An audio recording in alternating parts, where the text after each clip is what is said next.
The Lexus RX500e. The Z stands for zero emissions.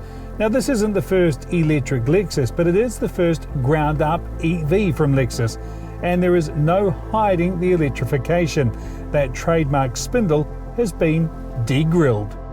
Call it a cautious transition, a hydrogen-powered stubbornness maybe, or just irony, but despite being leaders in hybrid power, Lexus have been super slow to embrace full electrification. In fact, we have driven every electric model Lexus have ever produced. Well, the one other they've produced, the UX300e. You can click on the screen to see that drive. So the RZ, the R, by the way, stands for Radiant. Yes, really, it's a sister car to the RX. And we drove the RX earlier this year. It comes with an old school hybrid powertrain with no plug-in capability.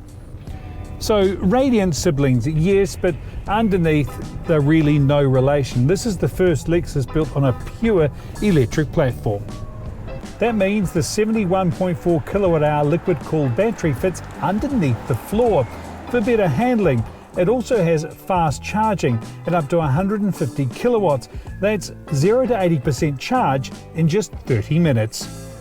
The RZ is also more aerodynamic, helped by the height being reduced by 6 centimeters. All up, that's 230 kilowatts, which on paper seems a fair chunk behind the 273 you get in the hybrid. Except it's not. Watch what happens when you put the foot down.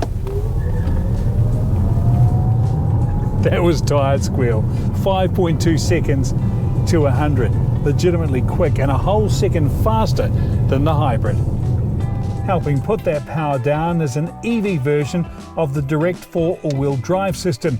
The entire motor and gearing is all located in the axles. That's neat and tidy, and so is the handling. Now if you go for this dynamic version, you get the grippier 20-inch rubber compared to the 18s on the core.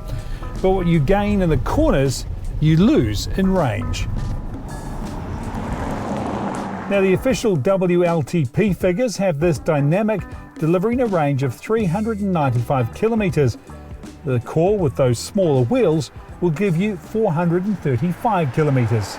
Although the RZ does everything it can to increase the range, starting, believe it or not, with the interior. The cabin shares the RX's Tazuna philosophy of reducing distraction. Like the RX, it also comes with the driver attention warning. So if I keep looking over at the camera, there we go, that's the beep to tell me to pay attention. I love this.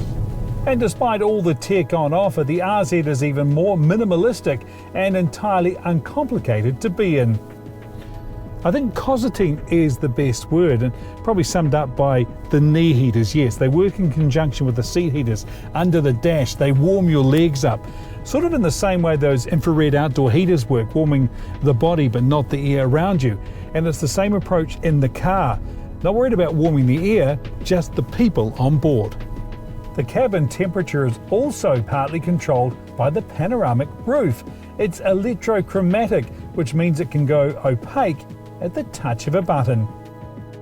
Now it's not just a party trick, it limits glare in the car and also better regulates cabin temperature. Simply less air conditioning, better range. That tricky glass is part of the dynamic package, which also includes adaptive headlights and a heads-up display. At Lexus of Auckland City, the RZ450e Dynamic is 151,600. The core version, 141,600. The Dynamic also gets ultra suede seats, which in our car really rocked the double denim shade. All RZs get the 14-inch infotainment screen. Out the back, there's 522 litres of boot space, or 1,451 litres with the rear seats down. Tow rating, by the way, 750 kilos. I love the quiet, but also love the sounds this car makes. This is reverse. It's almost like a kid's cartoon, but also going forward. Active sound control creates the sounds to match exactly how you're driving. And it's not just the noises. Pretty soon, well, how the car feels, literally the steering wheel, every bit of feedback. Everything it does will be created by the car's brain. Next year, Lexus will offer this car with a steer-by-wire system, which will do away with all physical connection between the steering wheel and the front wheels. Even the wheel will go with an option of a steering yoke, like on a plane, which, by the way, also uses a version of steer-by-wire, so it's safe. It does away with steering ratios. Instead, a combination of speed sensors and angle sensors work out how much you need to turn. For now though, just the door handles are electric. And those E-latches will stop you opening the door into a moving car or a bike, for example. Lexus reckon they can reduce the chance of those accidents by 95%.